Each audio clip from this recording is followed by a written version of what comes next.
I,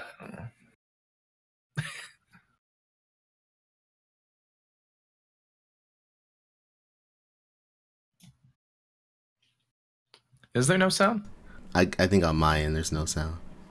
Oh, Okay. there we go. Are we good? All right.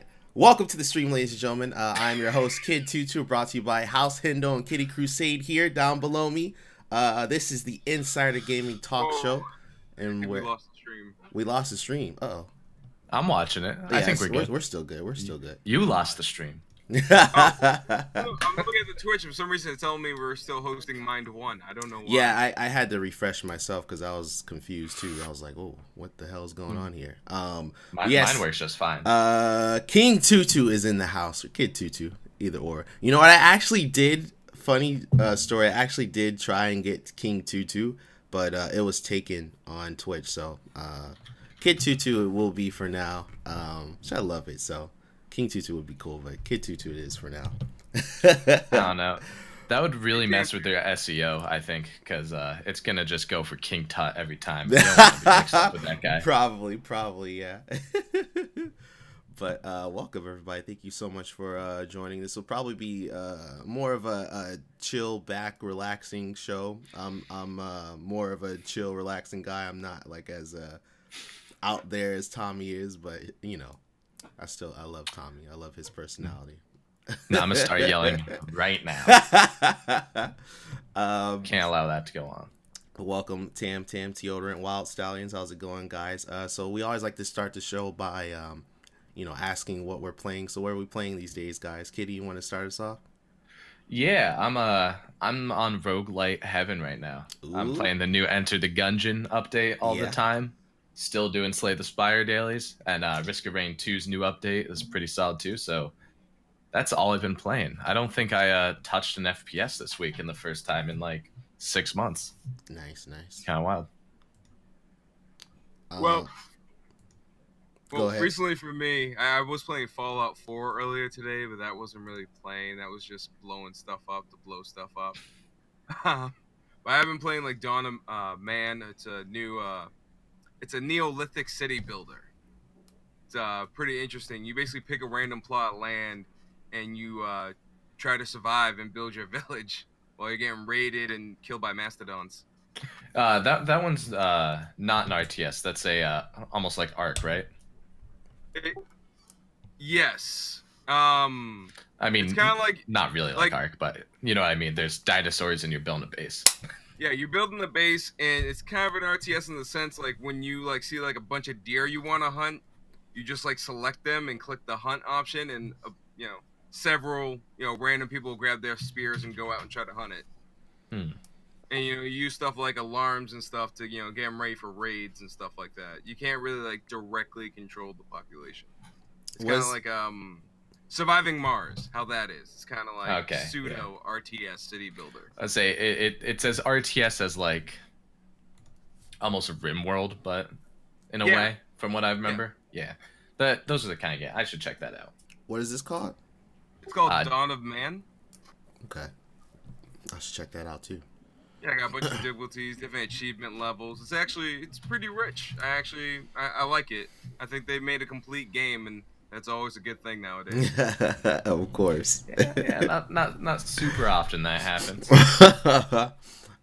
I've been boring this week. I went out on vacation and went to San Diego and went kayaking and went whale watching and hiking and all that kind of stuff. So no fun stuff this week. Didn't get to really play any games.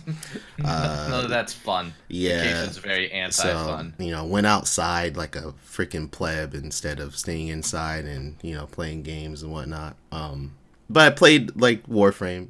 That's always my go-to and getting my daily login bonuses there. It's the game that keeps on giving to me. So that's about it pretty much. Looking forward to getting back into games like the Division 2 and Enter the Gungeon, as you said. I definitely want to play more of that and see more content for Enter the Gungeon. So, but yeah, outside, kayaking and stuff. Was I wish I could go outside. It's snowed here this week, and it's been raining for like 4 days straight now. Jeez, So yeah, I saw pretty like rough. yeah, it's getting bad, especially like the Midwest and stuff. Yeah, it's really that's really me. Weird.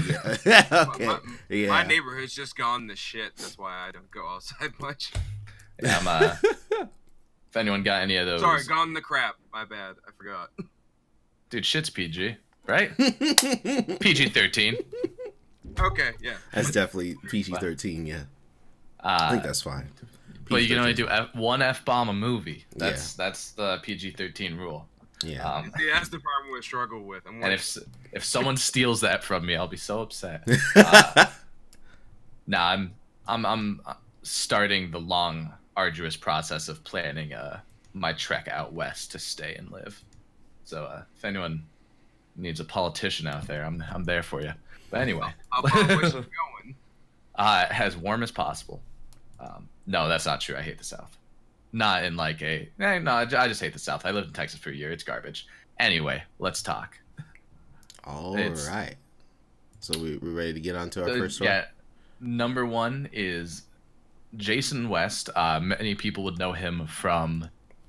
He was one of the main developers of Infinity Ward, making Call of Duties. Went through a big legal battle, and then started Respawn Entertainment. Left Respawn in 2013, so he's not involved in any of the recent stuff. And then right now he just got hired by Epic, which is a weird, wild move. And does it mean Epic might make a good game? Who knows? I mean, that would be the wildest of moves. Or is it going to be them just trying to get some positive feedback? I don't know. Do you guys have any opinions on where this talent pool is going to move? Maybe it'll be a move for common sense in their business practice. I mean, the thing is, I think what's his name, Vince Zampella. Yeah, he seems like the common sense guy of Respawn Entertainment. I'm not 100% sure how it's going to go with him. That said, I have a feeling this might be a good move and might be the only positive thing I can say about Epic Games like this year. So I feel like if they hire someone like Jason West, he's got to be coming on to create it or make a game, right? I think like potentially. I don't know if I don't think he directly makes games, but I think he's like a project manager now. Okay. Yeah, I think he's gonna be. Definitely. Or has he? I mean, he hasn't been involved in the industry for 5 years now. Yeah, it's been a minute. Is he just out now? And is this just a name grab? Is what I'm worried about. Well, it's also kind of a good thing he's been out of the industry for the past 5 years, because the past 5 years has been pretty horrific.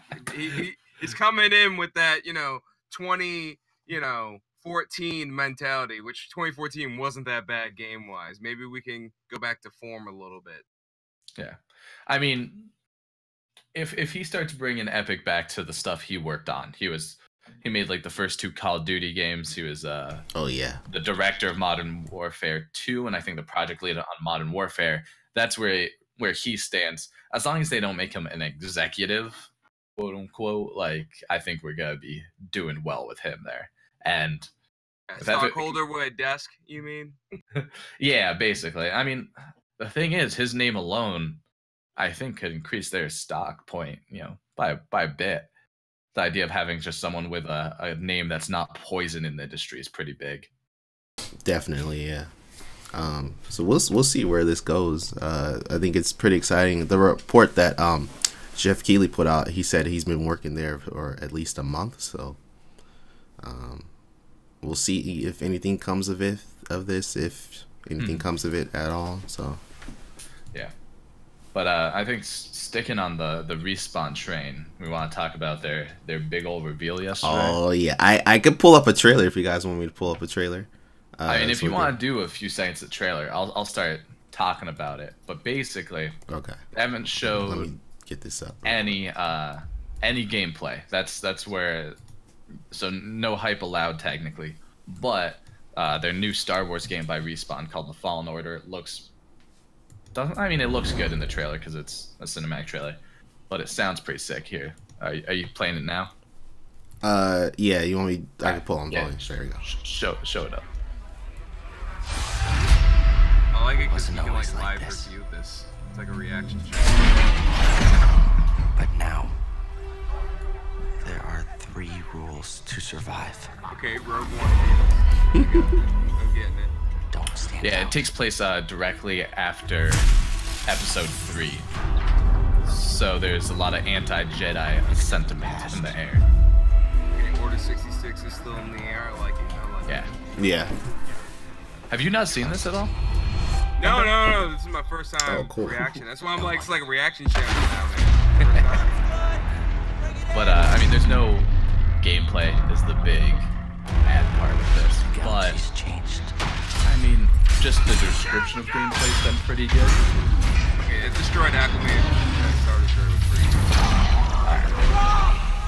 Whatever you do, like if this was like a movie trailer, I would definitely go see this before episode 9. Yeah, that's for sure. That'd be 110%. They've mentioned it's story driven, single player. There's no microtransactions. don't stand out. And a product description has talked about how it is Accept the past. dodge, So- parry, That's the Force see Awakens combinations. like gameplay in there. Force Unleashed. I would give it a little bit of that, yeah. But it looks to me like what I would call a Trust no one. Star Wars Soulborn hybrid. Yeah, a little more hardcore, very melee that'd be focused awesome. with powers. I mean, just an Unleashed with some challenge would be a great game. Yes. Is what I think. And that dude's cool as hell. So hopefully. Trust. Yeah, this is already better than Solo, dude. I love this. I like Solo, but whatever. Hey, teacher. But I gotta say, I think it looks pretty good. I don't know if it's gonna live up to my interior Star Wars hype, Why do you say that? but I mean, I love Star Wars, but I like the old Star Wars game, Jedi Academy 2, that type of stuff. That's the game I want to come back to. Oh, And the Phantom Menace on the PS1 was dope. which one was that, dude? Was that the bad one? That was the one where the fans killed you in the ducks. Oh my Yeah. god. That I watched a speedrun of that recently. I wouldn't put that up as the quality of game I'm looking for, but I mean, I think the Jedi Academy games are some of the best games of all time. They have like decent story, they have cool progression, and the Force powers are fun. And honestly, if you get the Force powers right in a Star Wars game, I'm gonna play it. Oh my god, yeah. It looks like they definitely have to get that down, because even the trailer you can see them using Force powers and stuff. So hopefully they take from like Force Unleashed or something. Yeah, what I like is they made it more like puck core instead of just doing like force jumps everywhere. Like he actually has to go up a damn wall. Yeah. Extra boost, like, like that's why I get the Soulborn comparisons, because it looks like it's gonna be like more raw, more terrain-based movement. But yeah, they mentioned a few other Hopefully. things that made me think like it's gonna be a decent game. Was one of the main people working on it is Initials BB. He worked on God of War, so I'm Ooh. expecting a lot more Wait, impact to the gameplay. which part of the God of War franchise though did he? Last game, Oh, okay. yeah. And it's being made by Respawn, which Yeah. if you guys think Respawn has had a flop yet, I would argue that to the end of days. No, they Wow. have not. So I mean, Jesse, yes, Do you- Jesse is correct. Best Star Wars game, the Gun Game Frontier, 100%. don't encourage her, please. That made me lose my train of thought. Goddamn. Sorry. But Respawn makes good games. Star Wars will be good. I'm gonna let the hype live inside of me, and Oh, that's yeah. that's where it can stay. I'll hold it for everybody. For me, I feel like the best periods to explore with Star Wars is either before, like the before everything happened, before Episode 1, or like between Episode 3 and 4. So like this is like perfect to me, because this is like right between there, when there's so much lore and so much things to explore, especially with the Order 66 and how they killed off the Jedi and the fact that there's some Jedi still on the run and hiding and stuff. I think this is such a cool idea and concept, so I can't wait to have it in my hands and play it. Yeah, like I own most of the Dark Force comics that take place after Episode 3, where they did like the Jedi purges and the refugees and the younglings trying to get away. So I'm really excited for that setting. Yeah, that was a very rich thing. There's a lot of messed up stuff. The first like crazy stuff the Empire did was during that time, like killing off refugees, all kinds of crazy stuff in the comics, and that could build a really rich standalone universe, which I think is something Respawn needs to do with their Star Wars game. Yeah. I forgot. There's also someone from Lucas Arts is also one of the creative directors on the game. That's who I was missing out on. So those old school games that I think I appreciated a lot, and I think a lot of other people did, is gonna be there too. I have canon. Dude, I just hope let's bring it back to, was it Dark Forces 2? Yes. And go to Darth Vader's castle. That was the greatest map of all time. Darth Vader owns a castle? Yeah. What? I saw the remake of it in Rogue One. They made a new one in Rogue One that wasn't that bad. I bought my nephew the Lego set version. I didn't know that. So that's pretty cool. Yeah, anyway. I gave him a castle on Mustafar. It's pretty dope.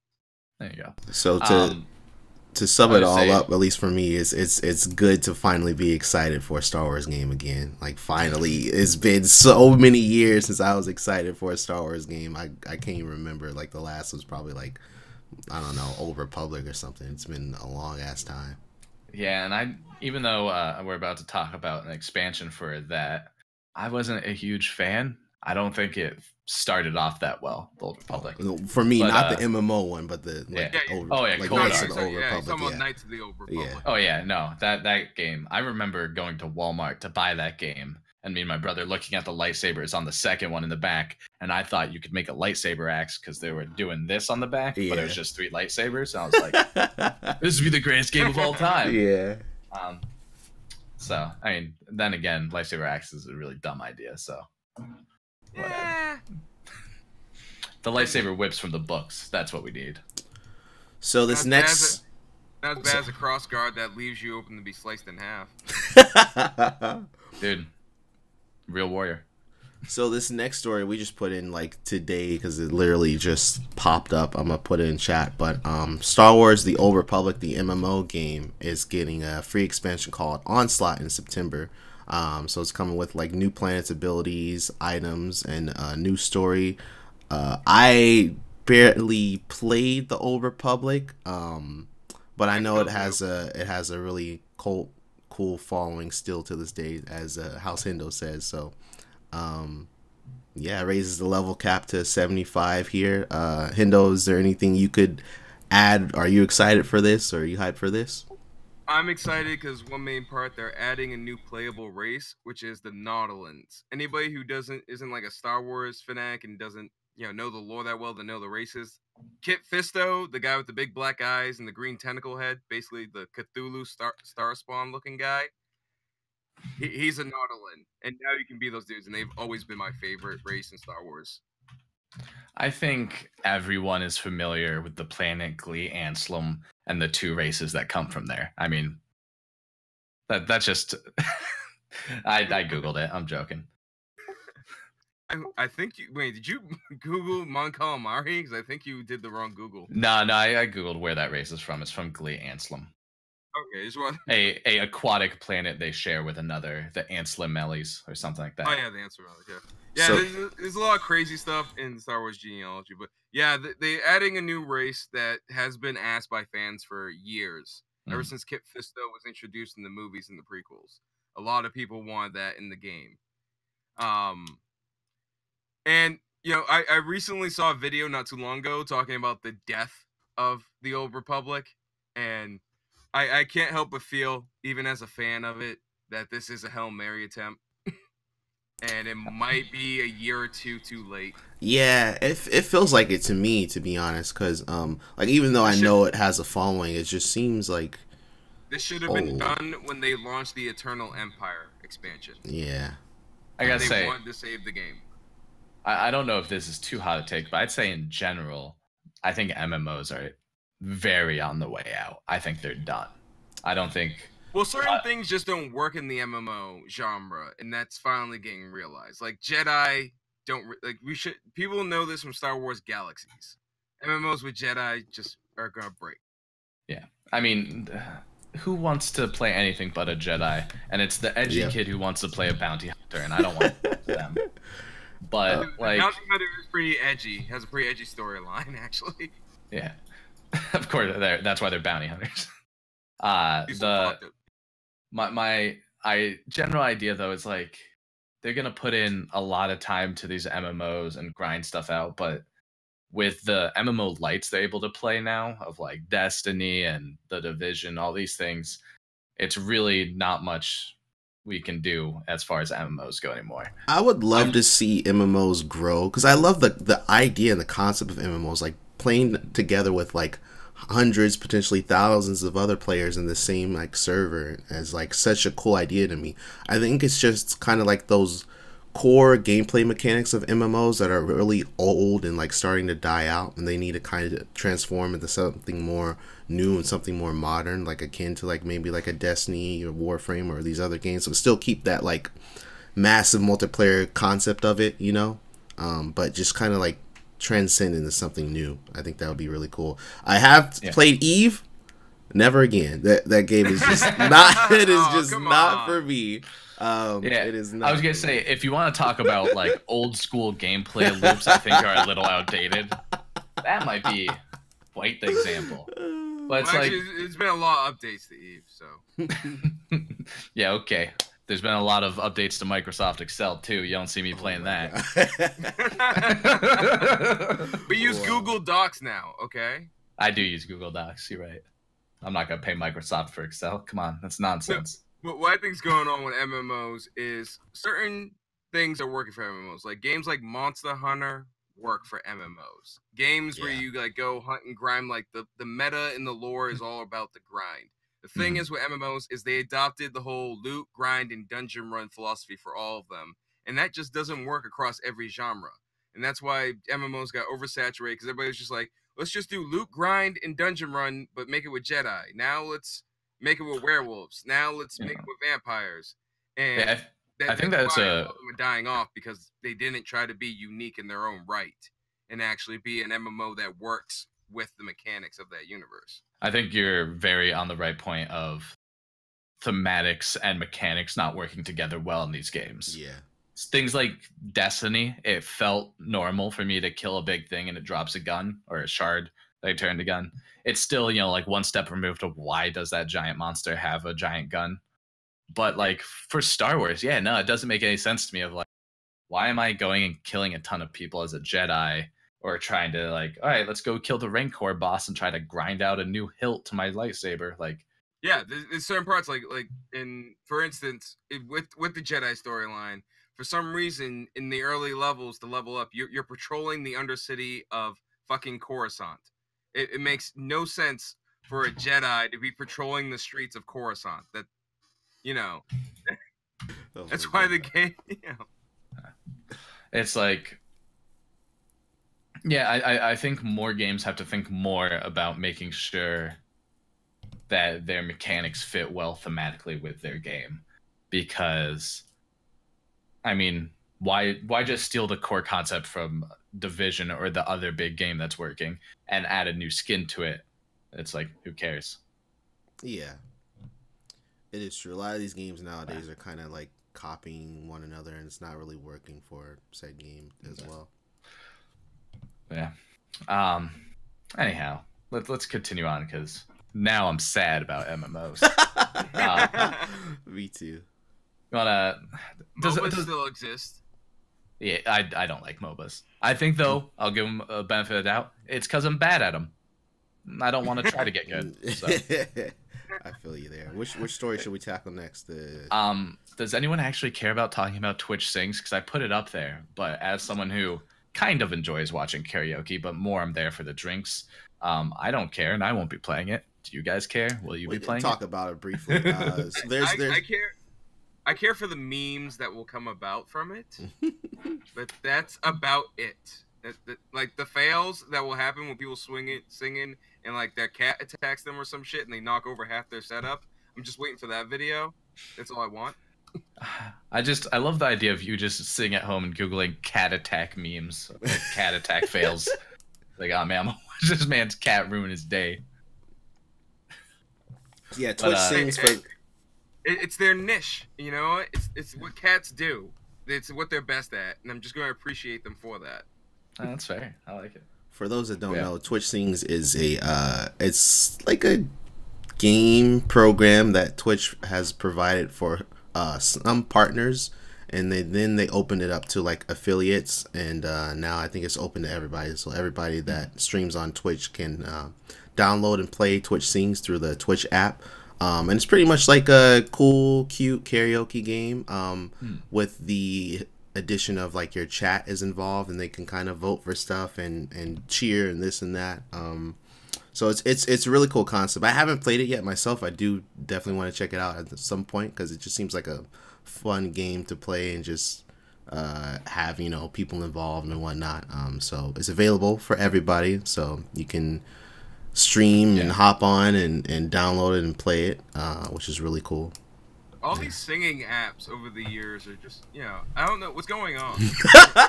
Musically, and then TikTok has been a thing, and now like Twitch is just like, you know what, screw it, man. You know, we're gonna throw a comment section on that and make some ducats. Yeah, I mean, karaoke's always been a thing, but at the same time, I think, in my opinion, the good thing about karaoke is that after you do it, it doesn't exist anymore. And anyone filming at karaoke should be removed from the place. But I will say Twitch did a good job of making sure to they integrated the actual chat and Twitch and their essence into it very well. So I like that as a test so that I can do it for other games and other fun things. Like if I saw Jackbox 6 was a Twitch's Jackbox game, I'd be awesome. Hyped. Yes. Like that'd be great. That'd be integration. Although they do now have to pay me 5% if they make that, because that's my idea. That's how the law works.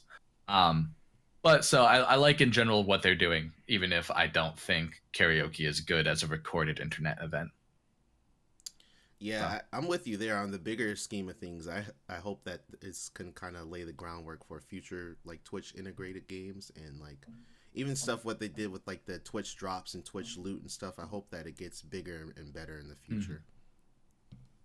Yeah, I'm actually just really curious on what Twitch's end goal is, because it is a little bit everywhere. Like first they tried having a gaming app, now they're trying to have like a interactive streaming service where people play and chat. I'm like, it's very interesting impasse we're at with Twitch right now in their business model. You kind of don't know which way they're going. I would say they probably don't know because they don't know exactly. I mean, it's for the first time in a long time a new service. I would say is watching people online live like all the time basically, and they've hit a lot of success and they just don't want to mess it up. So I think they're very small bits and pieces trying to improve without making anything crazy and pissing off anybody. And for the most part, it's working. So. Oh yeah, the only people that talk trash about streaming service now are like late night show comedians, and nobody cares what they say anymore. No one watches those anymore because they're all watching stream. But Twitch is doing a lot of work. I saw they put out a post like yesterday, I believe, that in June there's going to be like better features as far as like discovering new streamers and like you know hate using the term, but you know, smaller streamers and stuff like that. So which is really helpful and awesome. Yeah, I think there's a lot of good that's going to be coming from them. But I mean, they're a business, so always be wary and never trust them.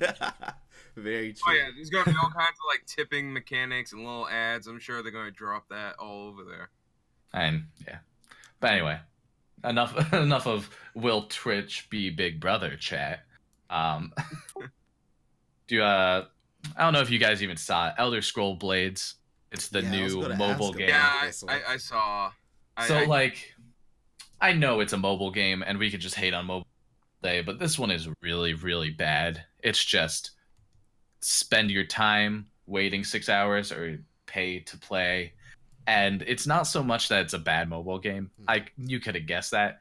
It's the fact that they're using like the Elder Scrolls IP to have a bad game, in my opinion. And now it's just like, the game is actually, like, playing it is not that bad. I think it's just kind of like all those freaking mobile kind of BS that they put in there, like waiting to unlock and open your chest is so stupid. And the wait time is ridiculously long. And they kind of try to force you to buy more slots for chests. It's such a stupid design idea. I hate it so much. All right, yeah, I will say, for a mobile game, the gameplay is fine, but yeah, it's made in such a mobile, greedy way that it's god awful, basically. That's like, yeah. My issue with these mobile games, like, I understand why, you know, the Asian divisions are big about pushing them, because mobile games are huge in Asian markets. They are. Almost no matter what you do, it's a mobile game. It ends up getting some kind of traction out there. You know, it's like most AAA titles out here. They get a little bit of money at least. Yeah. My issue is I feel like they're more like trying to bring these Asian market design games to get, you know, certain demographics that do game, but they predominantly phone game. Like, as we all know, a couple of years ago, you know, when they found that, you know, like, they found out that, you know, predominantly, you know, like, female gamers, for instance, you know, a lot of them like mobile gaming a lot more than male gamers. You know, it's a slight statistic, but I feel like they're trying to, you know, use that to get that demographic more into their IPs. Yeah. But, and, you know, Diablo pushing out too. But I do think, though, obviously, if you don't know, in India and China are the two biggest markets for it. But they have much more access to a mobile phone than a PC. So making a game for mobile phones can make them a ton of money, even if it's by very small amounts. But, you know, you have 100 million people playing $1, that's a lot of money. So that's what they're going for. Then making a mobile game is cheap as hell.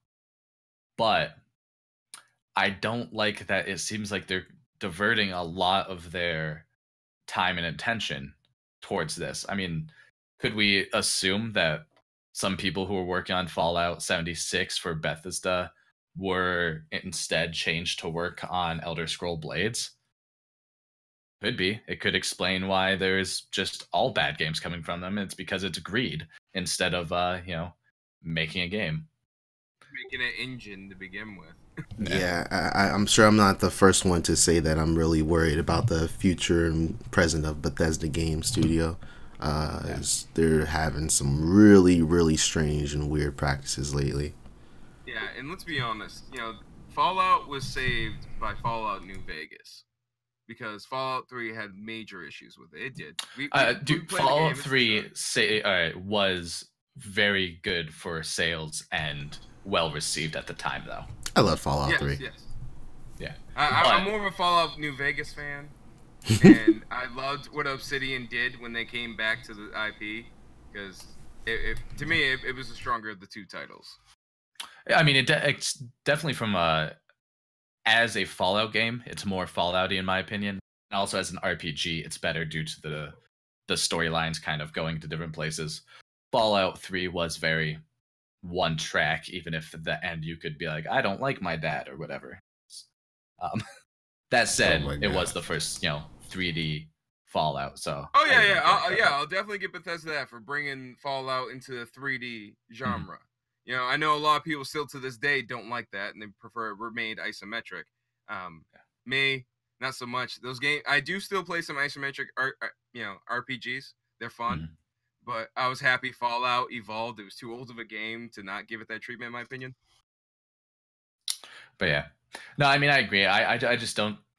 Their quality has gone real down real quick, and I don't trust it nor like it. And I'm not pre-ordering Elder Scrolls 6 anymore. That other game they're making was Starfield. Starfield. Yeah.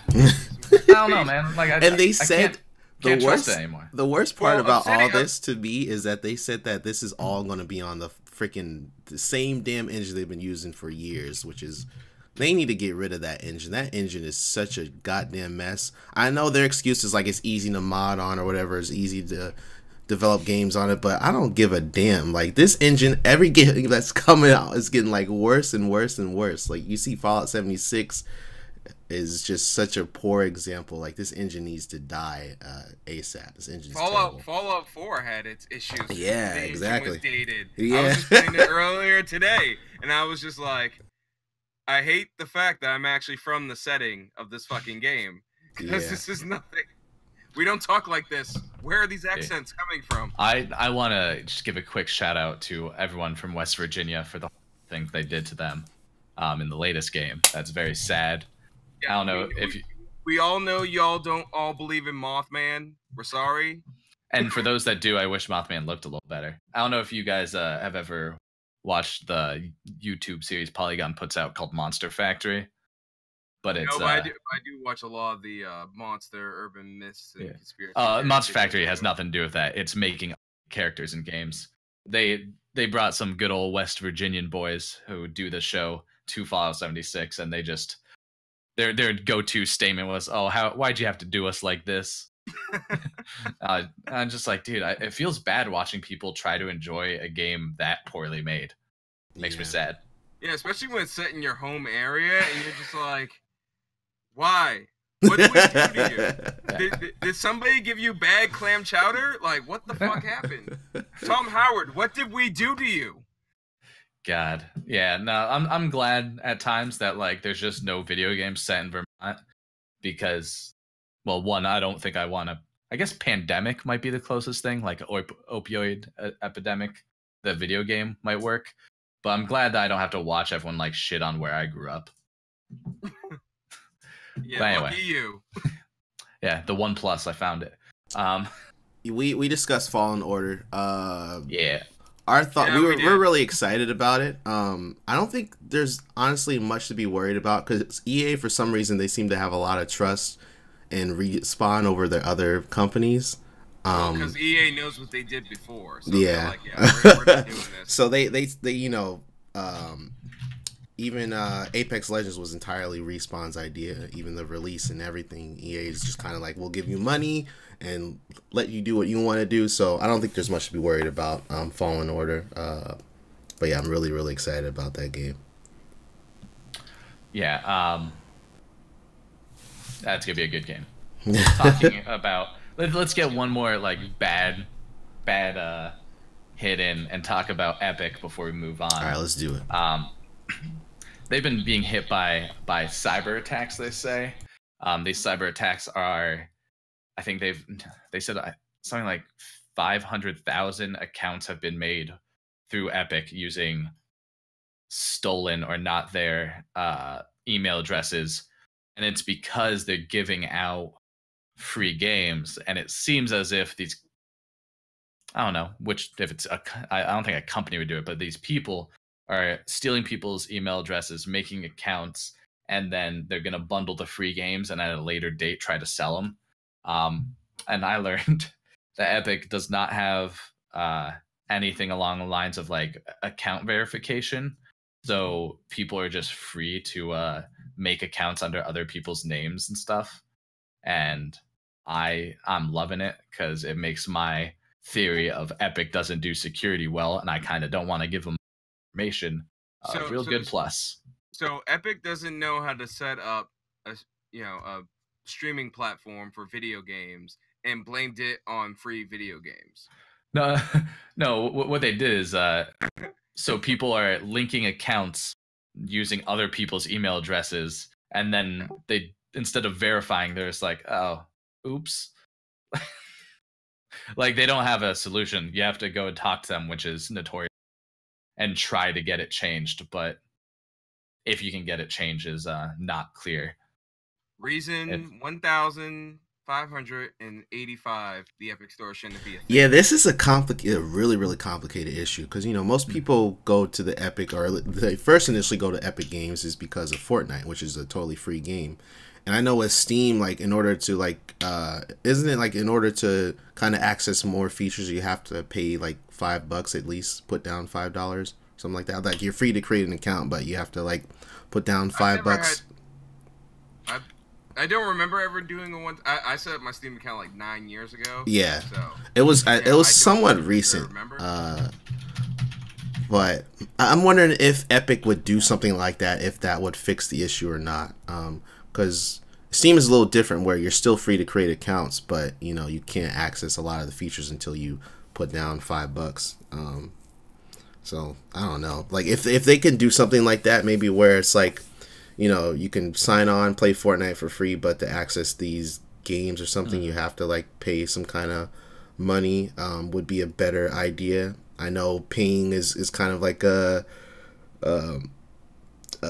dirty term, but I feel like just to kind of make this better. Well, paying for Fortnite is a dirty term. Oh yeah, definitely. Yeah, I mean, account verification using a credit card is a standard thing. Should it always be needed for a free service? I don't think so. No, yeah. But why not have, hey, verify it with a card, or verify your email address? Like they don't have that. Verification's not hard. Dude, Yeah, I have to right verify my email address on like a forum to talk about Sonic the Hedgehog. Like, and I don't for Epic. That's wild. Yeah. But I've never joined a forum to talk about Sonic the Hedgehog, disclaimer.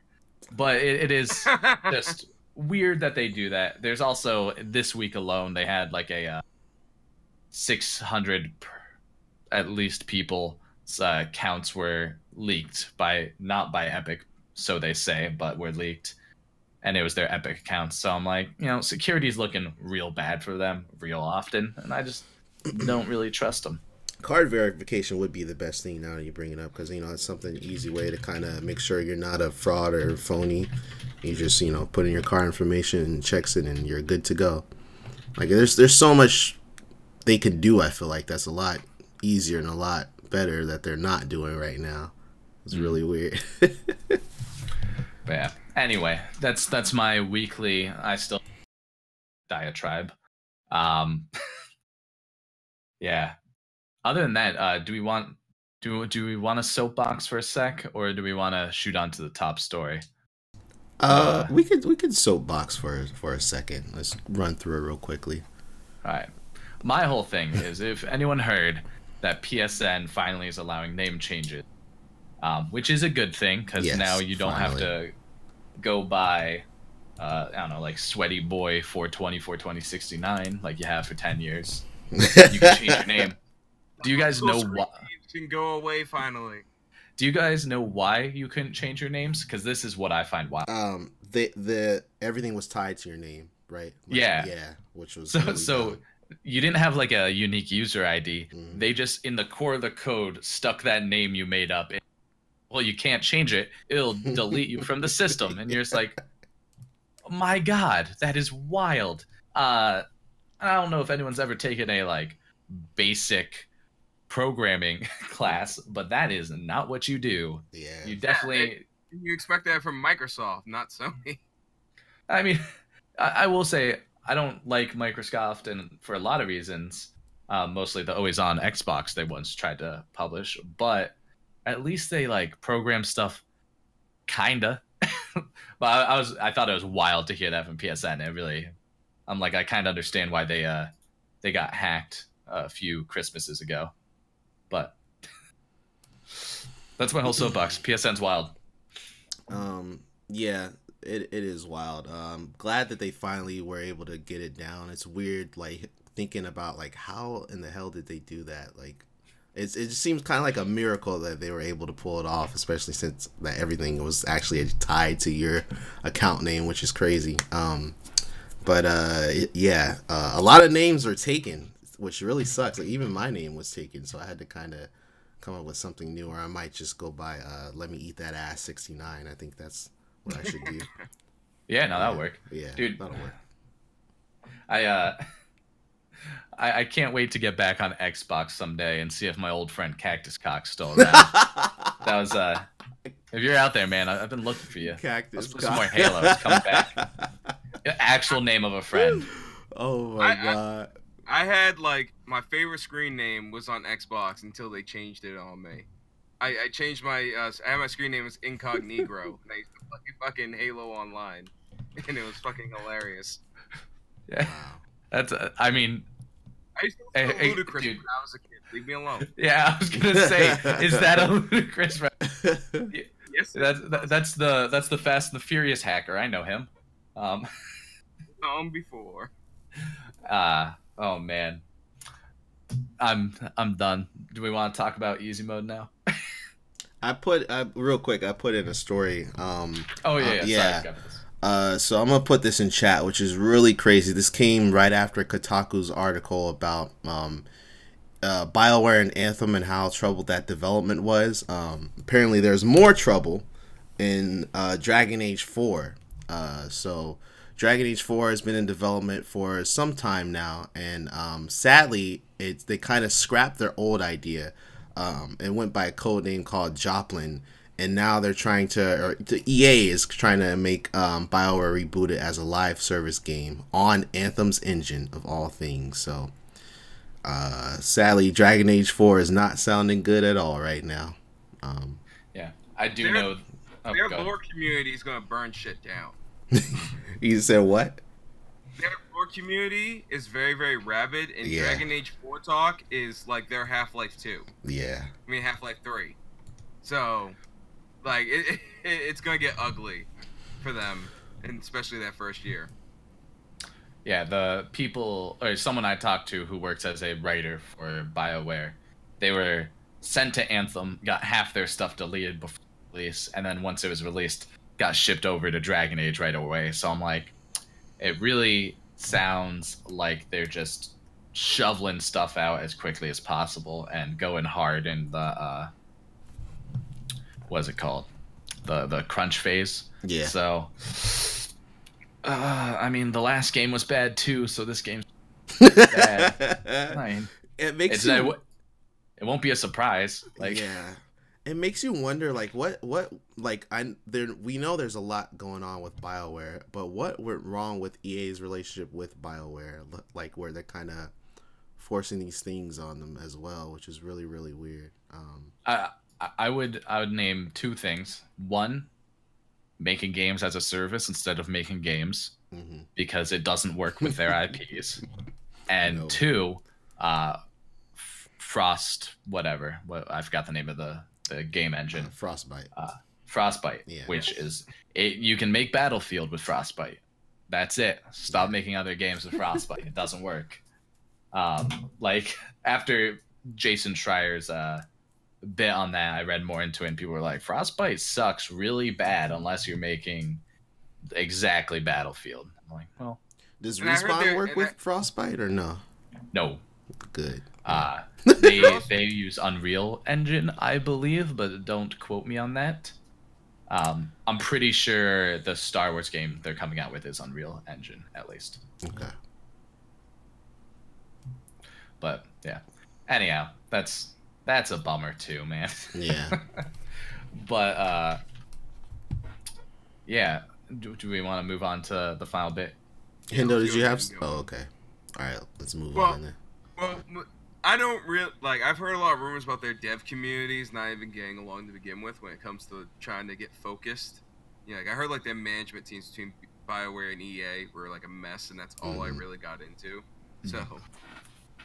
Yeah, apparently there's like not much leadership going on with BioWare. I think they had a meeting recently to kind of like discuss things and talk things over, but I mean, if the meeting wasn't how to find half of our leadership that is not making decisions and let people make games, then it wasn't a meeting worthwhile. Yeah, Jason Schreier commented about it. This is the god of gaming journalism. Let me see if I could try and find it real quick. It happened like a couple days ago. I think one of the big issues is that it's industry wide is that the gaming industry is kind of like adopted like a Hollywood mindset. Like it's all about let's make a franchise, not like a good standalone game that might warrant a sequel. It's like, no, we need to make a 5, installation freaking game series so we can, make every dime we can. It's no longer, like Kitty said, about making a game. And if that game turns out to be really dope, okay, let's make a game. Let's make 2. Now it's all about let's make it a series, kind of like how Hollywood's been doing it. They all want to make franchises now instead of coming up with original stuff. They rather rehash old franchise just to make the money off of guaranteed 3 movies that are going to give people nostalgia. Mm-hmm. Real quick, I found Jason Schreier's post. He said BioWare held a long all hands in meeting for staff on Wednesday to talk about various issues raised both internally and in Kotaku's reporting, production practices, Frostbite, etc. A couple of people I've talked to are optimistic about the changes, while others are far more skeptical. So still seems like there's people not on board, which is sad. Yeah, and if anyone does not follow Jason Schreier, he is basically the game journalist of this decade at this point. He is by far the most on point dude when it comes to game journalism. I really recommend listening to him. He's a good boy. But anyway, no, we haven't talked about D Live yet. Yeah, I heard a lot about it though. PewDiePie is on it, right? Yeah, it's just like whenever you tell people they can say whatever they want, you're gonna get a huge influx of shit posters that are just gonna say dumb shit. I feel like partly that's what D Live is going through. It's doing the same thing Gab did. They said you could say everything, and people made a whole bunch of fucking shit accounts to shit post all day. Yeah, no, I didn't say it's racist because it's not Silicon Valley. I said it's racist, like a racist piece of shit service that constantly allows people to say horrible things with no chance of them ever getting in trouble, and constantly allowing anti-Semitic, sexist, xenophobic, and threats of violence in their service. And I will never use it, and would recommend everyone stay away from it and let them burn to the ground. I mean, who would be surprised because PewDiePie is behind it? So it's kind of. Oh, also it's blockchain because they know what that means. What a fucking bad. Honestly, I've seen the original. I've actually watched PewDiePie and I've seen the original videos people can give him shit for. I don't see the issue with them, but that's not a debate for this show. Yeah, we could talk about that some other time, and maybe you guys will have some evidence for that will open my eyes, or vice versa. We'll just agree to disagree, but. PewDiePie. It's not that PewDiePie is my problem. It's the general people who tend to follow along with the circle jerk against something that turns super toxic and xenophobic and all this bad stuff. That's the terminal disease of internet culture. But anyway, there's been a huge outcry and a huge meme from Sekiro with the easy mode debate. I don't know if you guys saw the meme. XCOM recently dropped a real good bit about it, but it's basically the idea of save scumming, easy mode, all these things. They are anti-gamer, and you really only lose respect for yourself by playing on these modes or demanding easy modes. And then there's mode. Journalist mode. That's my favorite because they tend to suck at games somehow. I don't know how that's possible, but then people were like, well, actually, in my opinion, if you don't have an easy mode, you're being ableist and you're stopping people from being able to enjoy this content. And then there's some back and forth. I've done some research on this a little, but you guys have any... I don't know if either you're playing Sekiro or have been playing Dark Souls ever. Do you think there should be an easy mode? I love Sekiro so much. Besides Warframe, that's been eating up so much of my time. I'm in love with its difficulty and how it kind of forces you to kind of memorize the attack chains of the bosses, of the enemies and whatnot, and to keep trying until you just finally just get it. But with that being said, it is a really tough game, but it is such a beautiful, awesome game, and I do wish that especially like disabled people could try it and could play it for themselves. It sucks that they can only choose a select slew of games and they can't have access to certain games. I think there is a great conversation to be had here where it's not like people need to get good or get good or get this. There are gamers out there that are disadvantaged, that can't play every game, and they need more options to play these games and to experience this stuff. Yeah, and some gamers, specialize in certain genres. If your RTS is your thing, if you're gonna play an FPS, easy mode's for you, because Yeah. it's not base management, obviously. I mean, the thing I think of is one, I see a lot of false flags kind of in the idea of disability is the reason to make easier games, because there's a lot of disabled people playing with, augmented controllers, one-handed controllers, that odds for this kind of thing. Yeah. But when it comes to the idea of we have to slow down a game, a fast action game, so everyone can play it, I think I'm out. Like that's not easy mode. That's just not playing a game the way it's intended. Yeah. And if you want to see the story, that's we have Twitch now, man. Like go watch someone play it. But like, I've seen, a vet without arms beat win Apex matches and stuff because he has a modded control. Actually, I don't think he had mod his feet. That was wild. But like with mod controllers, and then there's things we can do. And, making a colorblind mode is easy, and we should always involve that type of stuff. Mm-hmm. But the idea of lessening a game in order to make it more, available to people is fine until it's not, and it makes the game not the game anymore. And that's why I think people have to work it out. That's my ultimate problem is we need more accessibility without like hurting the vision of the game, Mm-hmm. Yeah, but see, the problem is with that is that's how we look at it, because we have a sensible quality look of the game. Mm-hmm. To the people making the games, they're like, people are not going to play my game if it's hard. If people don't play my game, they don't buy my game. So they make these games easy modes just to sell more copies. That's the whole existence of easy mode.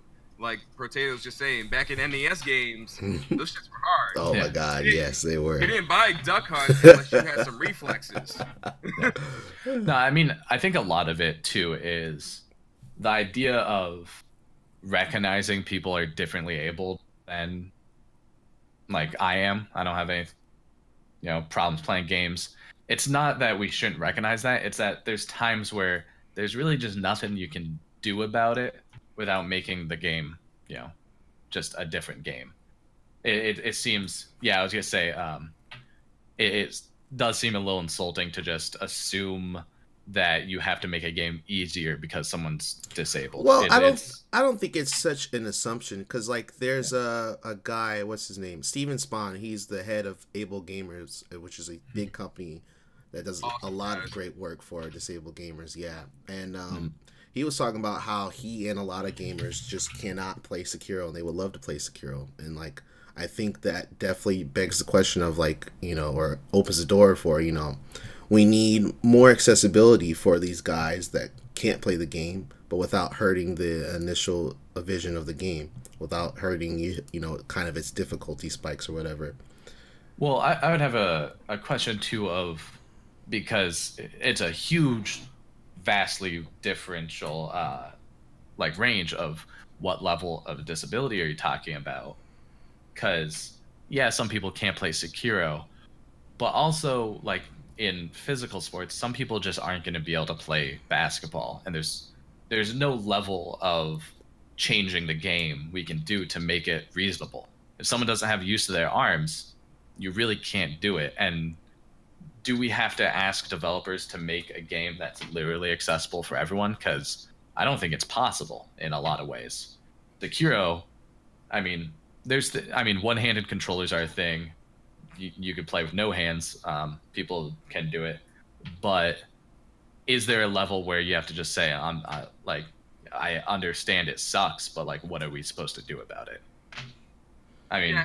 And there's also another note you could take for it. Maybe Sekiro can actually inspire the next game that falls in its themes to actually be more accessible. Like, you shouldn't already have to change the finished product. Maybe that should just be a note for going forward. Maybe the next time somebody, or even some company that actually wants to, because Able Gamers I know work with a lot of people, and they have a lot of sponsorships on the streamers. Yeah. So. Maybe somebody wants to work with them on developing the next Sekiro-like game, that'd be Dark awesome. Souls-like game. That'd be better for them. Yeah, in much of the way that was it Apex brought in like some very good shooters to help them develop a game. Some feedback would be good, I think, especially from differently abled people. I mean, when a game doesn't have colorblind mode, I get why such a simple fix that could easily make it more accessible to people.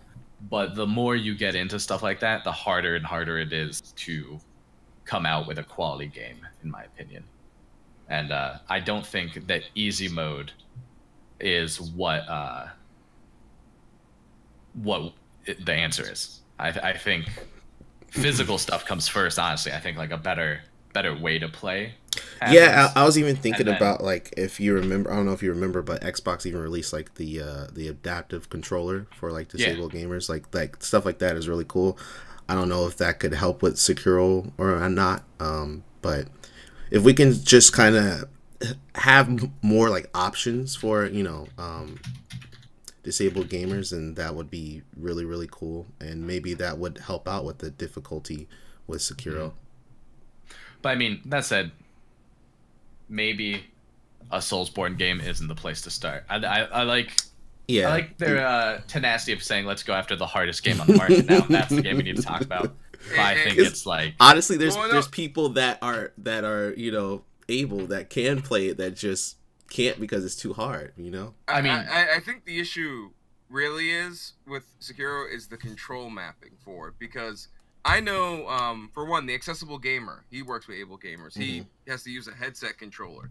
He can do Warframe better than most people I know that can actually fully use their keyboard and gamepad. And that's a very fast-paced game where you gotta be quick. You know, when you have the option to be quick, he's faster than most people. So I think, you know, that's why I say, like, going forward, the next title should have controls in mind that can be hotkeyed in a way that somebody with a disability can use a modified control. But I mean, to be fair, there's mods that exist for you can put down your computer and just do it right now.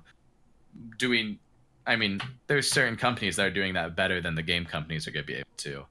And also, I'm still sticking with, like, is that up to the game companies, or can we just make mods or do physical things to change it? And also, I think don't start with Sekiro, man. Like, that's a bad game to start with. I don't use walkthroughs on any game I play. So, do you know who's never beaten a Dark Souls game? Is me, because I got furious and didn't want to do it anymore. But I hate looking up what's going to happen in a game, so I'm bad at those games. I mean, that's not nearly the same thing, but I'm like, I can't beat them. So that's not a good game to start with, because a lot of people can't beat them, because I'm, you know, kind of okay at games. I'll give it there. I'm not great. I'm pretty okay, though. Yeah. But yeah, I think okay. this does like, even this conversation that we're having now, you know, begs a bigger conversation that needs to happen, and I'm sure it will happen. But yeah, it's just there's a lot that could be done without sacrificing the vision of the game, I feel like, and a lot that should be done. Yeah. That said, there's some. I haven't really played Sekiro yet, but there's some things people said of, like, there's audio cues that can't be turned into visual cues, so it makes it harder for deaf people to play. And I'm like, well, that sucks. But, you know, also, what level of inclusiveness is the right one is a hard question. Very hard question. There is one thing I think we can agree on, which second bullet point is, should Battle Royale games have matchmaking in them? And the answer is no. That's really dumb. Yeah, it defeats the point of a Battle Royale. Yeah, but anyone arguing that is dumb, and you should stop. Wait, what? Like, I thought they already had matchmaking. What are you guys talking about? No, like competitive matchmatching, like rank people and put them with similar ranked. Yeah, that idea is bad. Yeah, no, that's bad. Yeah. I saw people bring that up in the argument, and you're wrong. Yeah, and you know what? Half the entertainment value is going in there on, like, a rookie account and actually being good at the game and smoking everybody who has, like, the ranks and stuff. Because that's, you know, it's like half the fun. Isn't that an issue with Fortnite right now? Because there's, like, a divided community with, like, casual players and the more hardcore players. I'm not sure, but I do know that you could bring a keyboard and mouse to a controller game in base. So that sucks. That said, yeah, adding ranks to battle royales just allows people to smurf, and that's terrible. Really dumb. Yeah. But anyway, We good? I think we're clear. We got anything else? Well, did you guys? Because I didn't get to watch the full show last week. You guys talk about those trailers at all? I dropped of those two games in development. Yes. What trailers? Well, one of them. Yeah, I put them in news report. Hold on, let me see if I can find them real quick. Yeah, I mean we're already 10 minutes over, so we should end. Okay, well, no, yeah, we'll talk about it next time. Tutu, I found a few games that are in developed by independent studios right now that actually might be some pretty good fresh blood. One's open world, the other one's an RPG from a completely different perspective than usual. More anti-hero dark comedy. Okay. But of course, yeah, we're 10 minutes over, so of course. Next show. Yeah, this was a little bit harder to do, but we managed to pull it through together because I feel like there was not much news other than the Star Wars stuff, but we found some stuff. So I mean, we still managed to go over it. Yeah. Indeed, which is always a good thing. We always can. But yeah, be careful with D Live out there, Potato. Very, very careful. I'll come get your 6. I'll come have your 6, Potato. I'll come check it out. Yeah, that's about it for the show today. Thank you all so much for coming through. Anybody have any last minute things they want to talk about or plug? Hendo, Kitty? I'm gonna be back live at 5 making a tabletop RPG in one sitting with my fiance. We're doing it every Sunday. And we changed the time up because Game of Thrones is more important than anything else in my life. Nice. Are you doing that here on Fat B or on your own channel? No, I'll be on my own channel. Okay. Kitty Crusade. All right. Let me shout out Kitty Crusade real quick. Make sure you check them out doing that as well. What is that? That looks cool. I got a House Tyrell vase for my cactus plant. Oh yeah. That's a cactus that's blue? Yes, it is. Now that's what we should have talked about. Tonight, Game of Thrones night. I can't wait. Just a couple hours. The first episode of the final season. Let's go. Woo. NB Ford's really bad. Yeah. All I know is they need to bring the fire, baby. Yes. I didn't realize how Game of Thrones out you were. Yes. Oh my God. Damn straight, man. We need to bring this fire back. Yeah. Wildfire. No more white water. I'm just saying. The Night King always walks through regular fire. I want to see him walk through this green shit one time. I don't think it's gonna happen. You can check us all out on our own channels. I linked Kitty Crusade and House Hindle and myself. Yeah, thank you guys so much for coming on by. Really appreciate it. Excited for Game of Thrones tonight, and make sure you check out Kitty Crusade streaming as well.